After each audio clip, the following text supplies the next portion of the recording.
April 6ರಂದು Kerala ಹಾಗೂ ಕಾಸರಗೋಡು ಚುನಾವಣೆ ನಡೆಯಲಿದ್ದು ಮತ ಪ್ರಚಾರ ಬಿರುಸಿನಿಂದ ನಡೀತಾ ಇದೆ. ಕಾಸರಗೋಡಿನಲ್ಲಿ ಎನ್ಡಿಎ ಪಕ್ಷದ ಅಭ್ಯರ್ಥಿ ಅಡ್ವೊಕೇಟ್ ಶ್ರೀಕಾಂತ್ ಪರ ದಕ್ಷಿಣ ಕನ್ನಡದ ಬಿಜೆಪಿ ಶಾಸಕರು ಮತ ಪ್ರಚಾರ ಮಾಡ್ತಾ ಇದ್ದು, ನಿನ್ನೆ ಮುಜರಾಯಿ ಸಚಿವ ಕೋಟಾ ಶ್ರೀನಿವಾಸ್ ಪೂಜಾರಿ ಕಾಸರಗೋಡಿನಲ್ಲಿ ರೋಡ್ ಶೋ ಮೂಲಕ ಮನೆ ಮನೆಗೆ ಭೇಟಿ ನೀಡಿ ಮತ ಪ್ರಚಾರ ನಡೆಸಿದ್ರು. ಬ್ಯಾಂಡ್ ಸದ್ದಿನೊಂದಿಗೆ ಬಿಜೆಪಿ ಅಭ್ಯರ್ಥಿಯನ್ನ ಜನತೆ ಅದ್ದೂರಿಯಾಗಿ ಸ್ವಾಗತಿಸಿದ್ರು.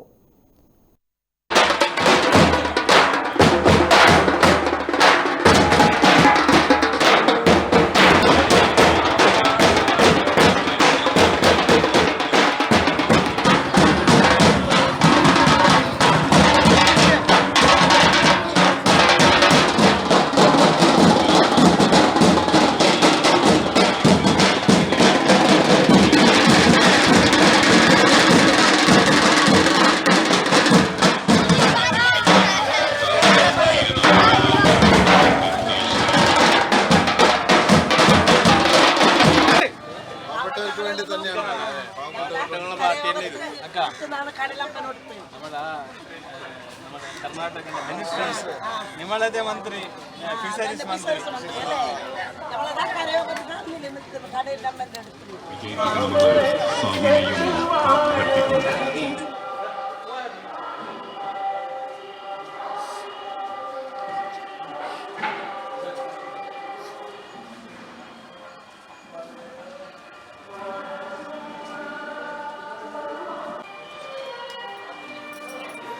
ഇപ്രാവശ്യം ഒരു മാറ്റം നമുക്ക് വേണം. ഒരുപാട് പ്രയാസങ്ങളുണ്ട്. നിങ്ങളുടെ എല്ലാവരുടെയും പിന്തുണ, നിങ്ങളുടെ എല്ലാവരുടെയും വോട്ട് തന്നിട്ടാണ് ഞങ്ങൾ